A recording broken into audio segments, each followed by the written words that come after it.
Exercise 1.1 question number first. निम्नलिखित में से कौन से समुच्चय हैं, अपने उत्तर का औचित्य बताइए। हमें बताना है कि इनमें से कौन से सेट हैं और कौन से नहीं हैं। तो समुच्चय के लिए कल हमने देखा भी था कि यदि जो हम सेट बना रहे हैं, सेट यदि पर्सन चेंज करने पर सेट के अवयव अलग अलग हो जाएं, यदि कलेक्शन अलग हो रहा है, ठीक है। जैसे ए पर्सन ने कुछ कलेक्शन किया, कुछ बी ने कलेक्शन किया, यदि इन दोनों के कलेक्शन यदि दोनों के क्या हैं, डिफरेंट हैं, कलेक्शन यदि दोनों के अलग अलग हैं, ठीक, इसका कलेक्शन अलग है, इसका अलग है, इन दोनों का कलेक्शन यदि अलग है तो क्या होगा, तो ये सेट नहीं होंगे, ठीक है। यदि कलेक्शन अलग अलग हैं तो सेट नहीं होंगे। जैसे क्वेश्चन नंबर फर्स्ट, जे अक्षर से प्रारंभ होने वाले वर्ष के सभी महीनों का संग्रह, ठीक। अब यदि जे अक्षर से प्रारंभ होने वाले वर्ष के जितने भी महीने हैं उनका संग्रह यदि ए पर्सन करे और बी पर्सन करे तो दोनों के कलेक्शन क्या होंगे, सेम होंगे, क्योंकि जे अक्षर से प्रारंभ होने वाले वर्ष के महीनों के नाम निश्चित हैं कि कौन कौन से महीने जे अक्षर से प्रारंभ होते हैं। जैसे जनवरी, ठीक, जैसे जनवरी और जून, जुलाई, ठीक है, तीन ही होते हैं। फरवरी, मार्च, अप्रैल, मई, जून, जुलाई, अगस्त, सितंबर, अक्टूबर, नवंबर, दिसंबर, ठीक है, तीन ही मंथ होते हैं जो कि जे अक्षर से प्रारंभ होते हैं। दूसरा है भारत के 10 सबसे अधिक प्रतिभाशाली लेखकों का संग्रह। अब बताइए, भारत के 10 सबसे अधिक प्रतिभाशाली लेखक। अब प्रतिभाशाली लेखक जो हैं वह ए पर्सन के लिए प्रतिभाशाली लेखक अलग हो सकते हैं और बी पर्सन के लिए भी ये लेखक अलग हो सकते हैं। तो दोनों लेखक ए के लिए और बी के लिए अलग अलग हो सकते हैं, या जितने भी पर्सन होंगे सबके मतानुसार इन लेखकों की जो सेट बनेगी, इन लेखकों के जो नाम होंगे वे हर पर्सन के लिए अलग अलग हो सकते हैं, क्योंकि किसी को मुंशी प्रेमचंद पसंद है ना, किसी को कोई पसंद है, तो सबका कलेक्शन अलग होगा। तो ये क्या होगा, ये सेट नहीं होगा। सेकंड नंबर सेट नहीं है, फर्स्ट नंबर सेट है, ठीक है। इस तरह थर्ड नंबर, विश्व के सर्वश्रेष्ठ 11 बल्लेबाजों का संग्रह। अब यदि इसका कलेक्शन मैं करूं तो मेरे हिसाब से फर्स्ट में सचिन आ सकता है, सेकंड में धोनी, थर्ड में सुरेश रैना, ठीक है, ऐसे करके।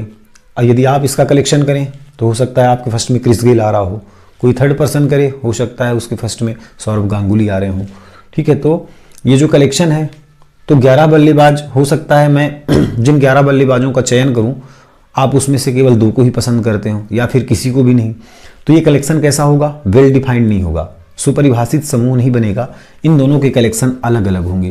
तो इसलिए ये भी क्या है, सेट नहीं है। विश्व के सर्वश्रेष्ठ 11 बल्लेबाजों का संग्रह एक वेल डिफाइंड सेट नहीं है, ठीक है। चौथा नंबर, आपकी कक्षा के सभी बालकों का संग्रह। आप जिस क्लास में हैं, आप 11th में हैं, अब आपकी क्लास के किसी 2 बच्चे को खड़ा कर दिया जाए और उनसे कलेक्शन करवाया जाए कि आपकी कक्षा के जितने भी बालक हैं उनका नाम लिख के दो, ठीक। तो कलेक्शन नाम इधर उधर हो सकता है, लेकिन उसके जो मेंबर होंगे वे क्या होंगे, यदि एक ए सेट बनाएगा और बी भी एक सेट बनाएगा, ए एक सेट बनाएगा और बी भी एक सेट बनाएगा, तो क्या होंगे, अवयव भले इधर हो सकते हैं। जैसे उसने पहले लिखा राम, ठीक, उदाहरण के लिए श्याम, ठीक, मोहन, अब इसने लिख दिया मोहन, राम, श्याम, तो नाम इधर उधर, अवयव इधर उधर हो सकते हैं, लेकिन कलेक्शन चेंज नहीं होगा, क्योंकि जितनी आपकी कक्षा में विद्यार्थी होंगे उन विद्यार्थियों का नाम ही आपको लिखना है, जो कि एक वेल डिफाइंड कलेक्शन है। आप क्लास के किसी भी स्टूडेंट से आप लिखवाएंगे, किसी भी विद्यार्थी से यदि कलेक्शन करवाया जाए कि आपकी कक्षा के बालकों का संग्रह बना के दो, तो सभी का नाम लिखेगा, जितने भी नंबर ऑफ स्टूडेंट होंगे, ठीक है। फिफ्थ नंबर, 100 से कम सभी प्राकृत संख्याओं का संग्रह। प्राकृत संख्या कहाँ शुरू होती है, 1 से, ठीक है। अब 1 से शुरू होती है, 100 से कम लिखनी है, मतलब 1 to 99, ठीक। अब यदि कोई एक पर्सन से बोलो 100 से कम सभी प्राकृत संख्याओं का संग्रह करना है तो वो ऐसे करेगा, बी पर्सन भी ऐसे करेगा, सी भी ऐसे करेगा, मतलब ये पर्सन टू पर्सन चेंज होने वाला कलेक्शन नहीं है, इसलिए एक वेल डिफाइंड कलेक्शन है, सुपरिभाषित समूह है, इसलिए एक सेट है, ठीक है। आपकी कक्षा के सभी विद्यार्थियों का संग्रह, ये भी एक सेट है। लेखक प्रेमचंद द्वारा लिखित उपन्यासों का संग्रह। अब लेखक प्रेमचंद ने जितने उपन्यास लिखे हुए हैं उनका संग्रह पर्सन टू पर्सन चेंज नहीं होगा, क्योंकि उनके लिखे हुए उपन्यास उपन्यास की संख्या और उपन्यास के नाम क्या हैं, निश्चित हैं, ठीक है। तो हमको उन्हीं को लिखना है जो उपन्यास लेखक प्रेमचंद ने लिखा हुआ है। तो ये कलेक्शन कैसा हो जाएगा, सुपरिभाषित हो जाएगा, क्योंकि ये पर्सन टू पर्सन चेंज नहीं होने वाला कलेक्शन है, इसलिए ये एक सेट है, ठीक है, समुच्चय है। सभी समपूर्णांकों का संग्रह, जितने भी समपूर्णांक है, समपूर्णांक कहाँ से शुरू होंगे, 2, 4, 6 एंड सो ऑन, जितने भी समपूर्णांक है सभी का संग्रह। कैसा कलेक्शन है, आप किसी से भी करवाओगे, किसी से भी आप करवाओगे, सम संख्याओं का संग्रह 2, 4, 6 में ही जाएगा। तो ये एक वेल डिफाइंड कलेक्शन है, पर्सन टू पर्सन चेंज होने वाला कलेक्शन नहीं है।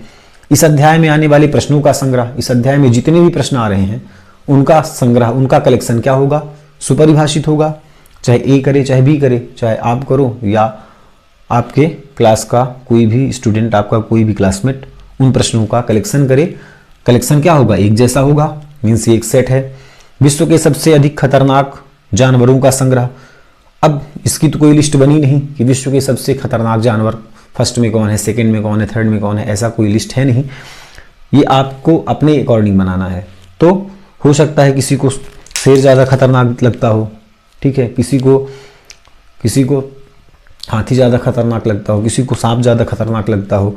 तो ये जो कलेक्शन होंगे, ठीक है, ये हर व्यक्तियों के मतानुसार अलग अलग हो जाएंगे कलेक्शन।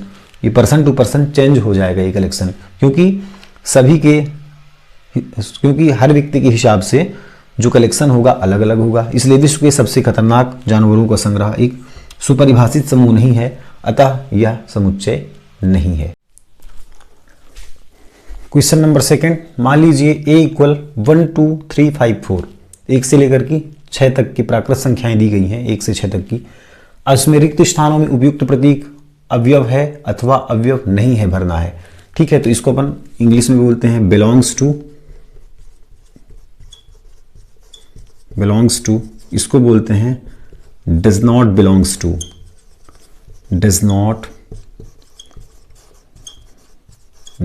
टू, ठीक है। मतलब मेंबर है, मेंबर नहीं है, या अवयव है अथवा अवयव नहीं हमें भरना है। तो 5 क्या सेट ए का अवयव है तो बिलोंग्स टू, 5 बिलोंग्स टू ए, या 5 ए का अवयव है। 8 क्या है, अवयव नहीं है, डज नॉट बिलोंग्स टू ए, अवयव नहीं है।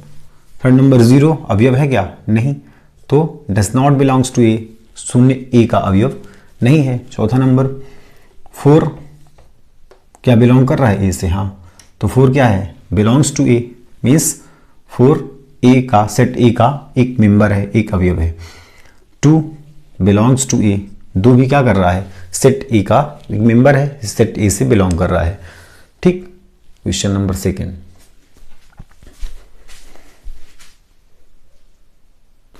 क्वेश्चन नंबर 3, निम्नलिखित समुच्चयों को रोस्टर रूप में लिखिए, ठीक। ये इसमें लिखा हुआ है समुच्चय निर्माण रूप में, इसको हमें बदलना है रोस्टर फॉर्म में।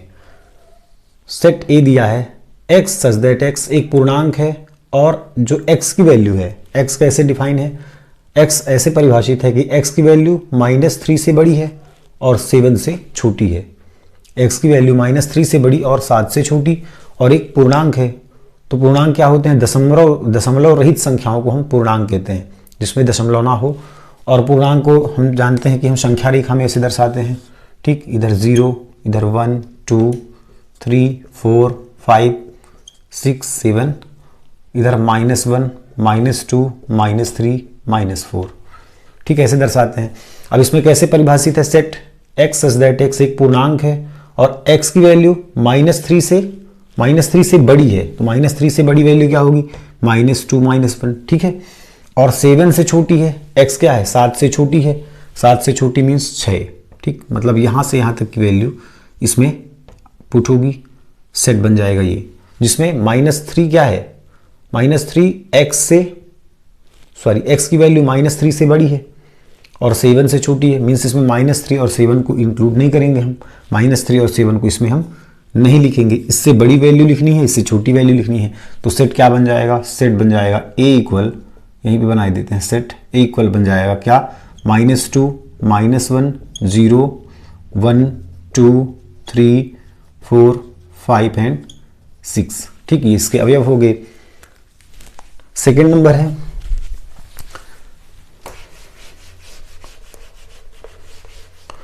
एक्स सच दैट एक्स, संख्या 6 से कम एक प्राकृत संख्या है।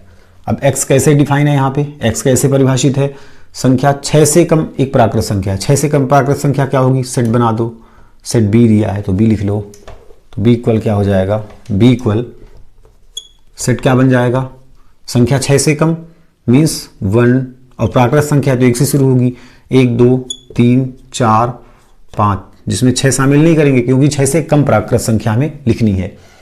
C number, third number C equal set दिया है C equal x such that X, 2 अंकों की ऐसी प्राकृत संख्या है जिसके अंकों का योगफल 8 है। 2 अंकों की हमें प्राकृत संख्या लेनी है जिसके अंकों का योग, मतलब 2 अंकों की संख्या, इकाई का अंक और दहाई का अंक, उसके अंकों का योग कितना आना चाहिए, 8। तो हम कहाँ से शुरू करेंगे, सेट सी इक्वल लिख दिया हमने, हम शुरू करेंगे कहाँ से, 11 की टेबल से। तो 11 की टेबल में 10 के ऊपर वाली टेबल में 17 पर आएगा, ठीक है, 8 मान 8 आएगा, 7 1 8। फिर 2 की टेबल में 26 आएगा, 6 2 8। 3 के टेबल में 3 और 5 आएगा 8, 35 का मान आएगा 8, 3 5 8। 4 के टेबल में 40 के टेबल में 44, फिर 5 वाले 50 वाले में जाएंगे तो 5 3 8, ठीक। फिर 60 वाले में जाएंगे तो 6 2 8, 7 वाले में जाएंगे तो 7 1 8, 8 वाले में जाएंगे तो 8 और 0, मतलब 80 लिख देंगे। तो ये हो गया 2 अंकों की ऐसी प्राकृत संख्या है जिसके अंकों का योगफल 8 है। Fourth number D equal x such that x, एक अभाज्य संख्या है जो संख्या 60 की भाजक है। अभाज्य संख्या है जो संख्या 60 की भाजक है, तो अभाज्य संख्या है 60 की भाजक है तो 60 का क्या कर देंगे हम, गुणनखंड निकाल देंगे। 2 से 2 3 6 0, 2 से 15 आया, 3 से 5 आया, 5 से 1 आया, तो अभाज्य गुणनखंड इसके क्या बने, 2 3 और 5, ठीक है। जो संख्या डबल है उसको एक ही बार लिखेंगे सेट के अंदर, तो 2 3 एंड 5, इसके अभाज्य गुणनखंड क्या हो जाएंगे, डी इक्वल 2 3 एंड 5, ये हो जाएंगे एक अभाज्य संख्या 60 के भाजक जो कि अभाज्य संख्या है, ठीक है। फिर आता है fifth number E equal trigonometry, शब्द के सभी अक्षरों का समुच्चय। तो जब किसी भी शब्द के अक्षरों का समुच्चय हम लिखते हैं तो क्या करते हैं, वर्ड को हम रिपीट नहीं करते, ठीक, अक्षर को हम दोहराते नहीं हैं। तो ये हो जाएगा ई इक्वल, एक सेट बना लेंगे, टी हमने लिखा, फिर कॉमा करेंगे, आर, फिर आई, फिर जी, फिर ओ, फिर एन, फिर ओ नहीं लिखेंगे क्योंकि ओ हमने लिख चुका है, ठीक है। फिर एम हमने नहीं लिखा, एम लिखेंगे। फिर ई नहीं लिखा हमने तो ई भी लिखेंगे। फिर टी हमने लिख चुका है तो इसको नहीं लिखेंगे। आर भी हमने लिख चुका है, नहीं लिखेंगे। फिर क्या लिख देंगे, वाई, ठीक। ये हो जाएगा एक सेट ट्रिग्नोमेट्री शब्द का। इस तरह बेटर शब्द के सभी अक्षरों का समुच्चय, तो रिपीट नहीं करना हमें लीटर को, ठीक। तो क्या हो जाएगा, बी, फिर ई, अब डबल टी है तो एक ही बार लिखेंगे टी, फिर ई लिख चुका है हमने, फिर आर। ये हो जाएगा बेटर शब्द के सभी अक्षरों का समुच्चय। निम्नलिखित समुच्चयों को समुच्चय निर्माण रूप में व्यक्त कीजिए। अब इसको हमें रोस्टर फॉर्म में दिया है, इसको हमें बदलना है समुच्चय निर्माण रूप में, ठीक। तो समुच्चय निर्माण रूप में इसको बदलने के लिए हम इसको पहले समझेंगे कि एक्चुअल में है क्या ये। तो यदि इसको हम समझें तो इसमें क्या है, ये है 3, तो अपन 3 को क्या लिख सकते हैं, 3 × 1। 6 को क्या लिख सकते हैं, 3 × 2। 9 को 3 × 3। 12 को 3 × 4, ठीक। अब यदि हम इसमें देखें, यदि 3 कॉमन करें, ठीक, समझने के लिए यदि हम 3 कॉमन करें तो अंदर क्या बचा, 1 2 3 एंड 4, ठीक है। तो मतलब हमें किस फॉर्म पे दिख रहा है, 3 के मल्टीपल फॉर्म पे दिख रहा है, 3 × 1 3 × 2, और अंदर क्या बचे, प्राकृत संख्याएं बची। तो इसको सेट बिल्डर फॉर्म में या समुच्चय निर्माण रूप में हम कैसे लिखेंगे, एक्स सच दैट एक्स। अब x कैसे परिभाषित है, यहाँ x कैसे परिभाषित है, 3 × n की फॉर्म पे देखो, 3 × n की फॉर्म पे है, 3 सभी में है तो 3 × n, जहाँ n की वैल्यू क्या हो रही है, 1 2 3 4, मतलब n कैसी संख्या हो जाएगी, प्राकृत संख्या। तो x सच दैट x कैसे परिभाषित है, 3n की फॉर्म पे, जहाँ लिख देंगे, जहाँ n क्या है, नेचुरल नंबर है, n है नेचुरल नंबर, प्राकृत संख्या है 1 2 3 4। यदि हम 1 रखेंगे तो वैल्यू 3 आएगी, 2 रखेंगे तो 6 आएगी, 3 रखेंगे तो 9 आएगी, 4 रखेंगे तो 12 आएगी वैल्यू, ठीक। अब ये यदि सेट हमारा परिमित समुच्चय है, यदि सेट में मेंबरों की संख्या सीमित है, तो हम कंडीशन बनाते हैं। कंडीशन इसमें क्या बनेगा, जहां और लिख दो या फिर कॉमा लगा दो, और n की वैल्यू जो है, ये जो n की वैल्यू है वह क्या है, n की वैल्यू देखो 1 से क्या है, 1 से इक्वल है, क्योंकि इसमें शामिल भी है और ग्रेटर देन भी है, तो 1 से ग्रेटर देन और इक्वल है, 1 से बड़ी भी है और 1 भी शामिल है, तो 1 की इक्वल भी है n की वैल्यू, मतलब n की वैल्यू 1 रख सकते हैं, 1 से बड़ी रख सकते हैं। कहाँ तक रखेंगे वैल्यू, लेकिन 4 से क्या होनी चाहिए n की वैल्यू, 4 से छोटी होनी चाहिए n की वैल्यू, या फिर 4 के इक्वल होनी चाहिए। ठीक, ये कंडीशन बनाएगा ना। n की वैल्यू क्या है, 1 से बड़ी या बराबर, n की वैल्यू 1 भी पुट करेंगे, 2 भी करेंगे, 3 भी करेंगे, लेकिन 4 से छोटी होनी चाहिए, 4 या 4 से छोटी, तो ये हो गई कंडीशन। तो जैसे यदि हमें किसी सेट में यदि अवयवों की संख्या सीमित है, यदि नंबरों की संख्या सीमित है, तो हमें कंडीशन बताना पड़ता है। सेकंड नंबर 2, 4, 8, 16, 32, इसको करने के लिए इसको देखो, तो हम इसको कैसे बना सकते हैं, ये 2 है, ठीक, और 4 को क्या लिख सकते हैं, 2 इंटू 2, मतलब 2 की पावर 2। 8 को क्या लिख सकते हैं, 2 इंटू 2 इंटू 2, मतलब 2 की पावर 3, 2 का 3 बार गुणा। 16 को 2 की घात 4, इस तरह 32 को 2 की घात 5, इसको लिख सकते हैं 2 की घात 1। तो हमें किस फॉर्म पे दिख रहा है, ये नीचे तो इक्वल है 2, तो 2 की पावर क्या हो जाएगा n, जहां पे n की वैल्यू चेंज होती जाएगी, मतलब n एक कैसी संख्या बन जाएगी, प्राकृत संख्या जो 1 से शुरू हो रही है 5 तक जा रही है। तो इसको भी एक सेट बना लो, इसको हमने बना दिया, अब सेट बी, कुछ भी नाम दे सकते हैं सेट का, सेट बी इक्वल मझले कोष्टक लगाएंगे, x सच दैट x कैसे परिभाषित, इक्वल 2 की पावर, देखो 2 की पावर n की फॉर्म पे डिफाइन है, 2 की पावर n की फॉर्म पे परिभाषित है ये, 2 की पावर n, जहां स्मॉल n क्या है, नेचुरल नंबर है, n हम क्या रख सकते हैं, मान हम कैसे रखेंगे, नेचुरल नंबर, ठीक है, 1 2 3 4, और क्या हो जाएगा, और n का कंडीशन भी बतलाएंगे, क्योंकि ये भी परिमित समुच्चय है। n की वैल्यू क्या हो जाएगी, n की वैल्यू अब उसमें इसके पावर्स में देखना है, 2 की पावर n की फॉर्म पे हमें देखना है, तो n में 1 है, मतलब n की वैल्यू क्या है, 1 से बड़ी है और 1 के बराबर भी है, 1 से बड़ी या 1 के बराबर, मतलब n की वैल्यू 1 रख सकते हैं, 1 से बड़ी रख सकते हैं, और कहाँ तक n की वैल्यू रखेंगे, 5 तक रखेंगे, मतलब n की वैल्यू क्या होनी चाहिए, 5 से छोटी या बराबर होनी चाहिए। ठीक है, तो n का कंडीशन क्या है, 1, 1 से बड़ी या बराबर, 5 से छोटी या बराबर।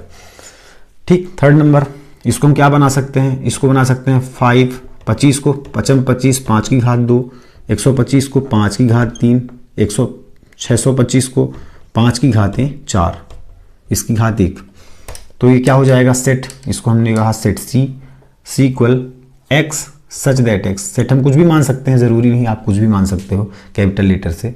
एक्स सच दैट एक्स क्या है बताओ, एक्स कैसे डिफाइन है, 5 की पावर n की फॉर्म पे, 5 की पावर n की फॉर्म पे परिभाषित है, जहां n क्या है, नेचुरल नंबर है। ठीक, अब n नेचुरल नंबर है तो हम कंडीशन बतलाएंगे क्या, कि n की वैल्यू जो है वह क्या है, 1 से बड़ी या बराबर, 1 से बड़ी या 1 भी शामिल है, मतलब 1 बराबर, और 4 से छोटी या बराबर। ठीक, 4 से कम की वैल्यू होगी या 4 की इक्वल भी वैल्यू हो सकती है। फिर ये क्या है, 2 4 6 है ना, 2 4 6 क्या है, 2 गुणे 1, 2 गुणा 2, 2 गुणा 3, मतलब इसको हम क्या लिख सकते हैं, या फिर एक सम संख्याओं का संग्रह हम इसे लिख सकते हैं। ठीक है, और कैसा सेट है ये, इनफाइनाइट सेट है, इसमें अवयवों की संख्या सीमित नहीं है, ये आगे बढ़ते ही जा रहा है, तो इसको अपन लिख सकते हैं D equal x such that X सम संख्याओं का संग्रह है। ठीक है, सम संख्याओं का संग्रह है, क्योंकि आगे बढ़ते जा रहा है, मतलब सम संख्या आगे बढ़ती जाएगी, तो सम संख्याओं का कलेक्शन है, संग्रह है, सम संख्याओं का संग्रह है। फिर फिफ्थ नंबर, यहाँ पे एक हमने सेट नाम दिया इसको ई, इसको क्या लिख सकते हैं 2 4 9, इसको बनाओ, कैसे बना सकते हो, इसको 1 का स्क्वायर लिख सकते हैं, 2 को 4 को 2 का स्क्वायर, 9 को 3 का स्क्वायर, ऐसे कहाँ तक जा रहा है 100, मतलब 10 के स्क्वायर तक। मतलब नीचे क्या हो रही है, नीचे की वैल्यू चेंज हो रही है, ऊपर की वैल्यू सेम है, नीचे की वैल्यू चेंज हो रही है, ऊपर की वैल्यू सेम है, तो अपन इसको क्या लिख सकते हैं, चेंज कौन हो रही है, नीचे की वैल्यू, तो नीचे हम लिख देंगे n, जो चेंज हो रही है उसको n मान लेंगे, सॉरी पहले लिखेंगे x such that x x such that x equal n की पावर, नीचे को एन मान लेंगे, एन की पावर 2, ठीक है, क्या मान लेंगे, एन की पावर 2, ठीक है, एन की पावर 2 हो जाएगी, जहां एन की वैल्यू क्या है, एन बिलोंग्स करेगा कहां से, नेचुरल नंबर से, 1 2 3 नेचुरल नंबर से बिलोंग करेगा, और कंडीशन बतलाएंगे क्योंकि ये परिमित समुच्चय है, इसमें सीमित है अवयवों की संख्या, ठीक, या जितने भी अंक लिखे गए हैं वो सीमित, एक सीमित सेट है, फाइनाइट सेट है, तो n बिलोंग्स करेगा नेचुरल नंबर से, और n की वैल्यू क्या होगी, और n की वैल्यू क्या होगी, 1 से बड़ी या बराबर, 1 भी शामिल है इसमें, और 10 से छोटी या बराबर, 10 से छोटी या बराबर, ठीक, मतलब 1 से लेकर के 10 तक की संख्याओं का n का मान 1 से लेकर के 10 तक होगा, 1 फिर 2 फिर 3 ऐसे करके 10 तक, ठीक। क्वेश्चन नंबर 5, निम्नलिखित समुच्चयों के सभी अवयवों को सूचीबद्ध कीजिए। ये इस फॉर्म पे लिखे हुए हैं समुच्चय निर्माण रूप में, इसको हमें बदलना है रोस्टर रूप में, ठीक है। लिखा है a equal x such that x एक विषम प्राकृत संख्या है, तो विषम प्राकृत संख्या कहां से शुरू होती है, विषम प्राकृत संख्या शुरू होती है 1 से, 1, अब विषम प्राकृत संख्या है तो 3 5, ठीक। अब देखो एक विषम प्राकृत संख्या है, लेकिन विषम प्राकृत संख्या की कोई कंडीशन नहीं है, तो ये एंड सो ऑन ऐसे चलते ही चलेगा, ठीक। जितने भी विषम संख्याएं होंगी 1 से लेकर के उनका पूरा सेट बन जाएगा ये। b इक्वल है x equal x such that x एक पूर्णांक है, जहां x की वैल्यू -1/2 से छोटी है, बड़ी है, और 9/2 से छोटी है। x की वैल्यू -1/2 से बड़ी और 9/2 से छोटी। इसके लिए एक संख्या रेखा, चूंकि पूर्णांक है, पूर्णांक मीन्स एक संख्या रेखा, यहाँ 0, यहाँ 1 2 3 4 5, यहाँ -1, यहाँ -2, तो x की वैल्यू क्या है, -1/2, -1/2 कहाँ पे आएगी, 0 और 1 के बीच, यहाँ पे -1/2, इसको यदि हम डिवाइड करें तो इसकी वैल्यू आ जाएगी -0.5, 9/2 मीन्स 2 चौके 8, 4.5 मीन्स यहाँ पे आ जाएगी इसकी वैल्यू 4.5। तो हमें पूर्णांक लिखने हैं, कहाँ से कहाँ तक, x की वैल्यू -1/2 से बड़ी है, -1/2 से बड़ी है, इसको -1/2 लिख दो, इसको लिख दो 9/2, तो इससे बड़ी मीन्स इसमें ये शामिल नहीं है, इससे बड़ी मीन्स -1/2 से बड़ी मीन्स 0, ठीक। अब कहाँ तक वैल्यू जा रही है, 4.5, अब 4.5 से x का मान क्या है, 4.5 से कम है, मीन्स 4.5 भी शामिल नहीं होगा, इससे कम मीन्स 4 तक ही शामिल होगा, तो सेट क्या बन जाएगा, सेट बन जाएगा b इक्वल, सेट क्या बनेगा, 0 1 2 3 4, 0 1 2 3 एंड 4, ठीक। Third number c equal x such that x एक विषम, एक पूर्णांक है, जहां एक्स स्क्वायर की वैल्यू क्या है, 4 से इक्वल और लेस देन है। एक्स स्क्वायर की जो वैल्यू है वह क्या है, 4 से बड़ी है या 4 से छोटी है, तो इसको हल कर लो। लिखा है x square is greater than equal 4, तो इक्वल भी है इसके, तो हम इसको इक्वल मान सकते हैं, इक्वल हमने 4 लिख दिया, तो x की वैल्यू क्या हो जाएगी, ±√4, मतलब x की वैल्यू ±2, ठीक। तो x की वैल्यू, अब पूर्णांक है तो +2 और -2, +2 और -2, तो पूर्णांक है तो एक संख्या रेखा बना लो, जहां पे 1 2 -1 -2, ठीक। अब यहाँ पे वैल्यू पुट करो -2 की, तो -2 की वैल्यू जब हम पुट करेंगे इसमें, -2 का स्क्वायर लिखेंगे तो 4 = 4, ये वैल्यू आ रही है इसमें, ठीक है, मतलब इसको फॉलो कर रही है। फिर हम यदि इसकी वैल्यू 2 रखें, अब -2 जब -2 की वैल्यू के इक्वल है तो 1 से तो लेस देन होगी ना, 1 रख के देख लो, -1 का स्क्वायर, तो -1 का स्क्वायर क्या होगा, 1, ठीक। 1 की वैल्यू क्या हो जाएगी, 4 से छोटी हो जाएगी, तो ये कंडीशन अप्लाई हो रहा है। फिर 0 रखें तो वही 0 की वैल्यू तो छोटी हो जाएगी 4 से, 1 रखें तो 1 का स्क्वायर 1 बनेगा, फिर 4 से छोटी हो जाएगी, 2 रखें तो 2 का स्क्वायर 4 बनेगा, जो कि 4 के इक्वल हो जाएगी। मीन्स ये क्या कर रहे हैं, ये मान इसको संतुष्ट कर रहे हैं, तो इनका एक बन जाएगा सेट। तो c इक्वल हम लिख देंगे क्या, -2 -1 0 1 एंड 2, ठीक, ये बन गया एक सेट। फिर डी नंबर है D equal x such that x loyal शब्द का एक अक्षर है। तो इसका सेट बना दो। सेट बनाओगे तो क्या करोगे, लेटर रिपीट नहीं होना चाहिए, एल ओ वाई ए, फिर एल आया, एल हमने लिख चुका है, एल को नहीं लिखेंगे। ये बन गया समूह। Equal x such that x वर्ष का एक ऐसा महीना है जिसमें 31 दिन नहीं होते हैं। 31 दिन नहीं होते हैं, तो 31 दिन किसमें नहीं होते, सी अपन वजूद इसके में, मीन्स सितंबर, ठीक, अप मीन्स अप्रैल, नव मीन्स नवंबर, जू मीन्स जून। ये सब किसके होते हैं, ये सब होते हैं 30 के। तो ऐसे महीनों के हमें नाम लिखना है जो 31 दिन के नहीं है। तो ऐसे महीनों में फरवरी भी शामिल है ना, फरवरी भी शामिल है। फरवरी कितने दिन का होता है, 28 या 29 का। तो 31 से छोटा ये भी हुआ, मतलब टोटल मंथ कितने हुए, 5। तो इनका हम एक सेट बना देंगे। तो पहले क्या आएगा, पहले आएगा फरवरी, फिर आएगा कौन, फिर आएगा फरवरी के बाद अप्रैल, फिर आएगा जून, फिर आएगा सितंबर, फिर आएगा नवंबर। ठीक, ये बन जाएगा एक सेट।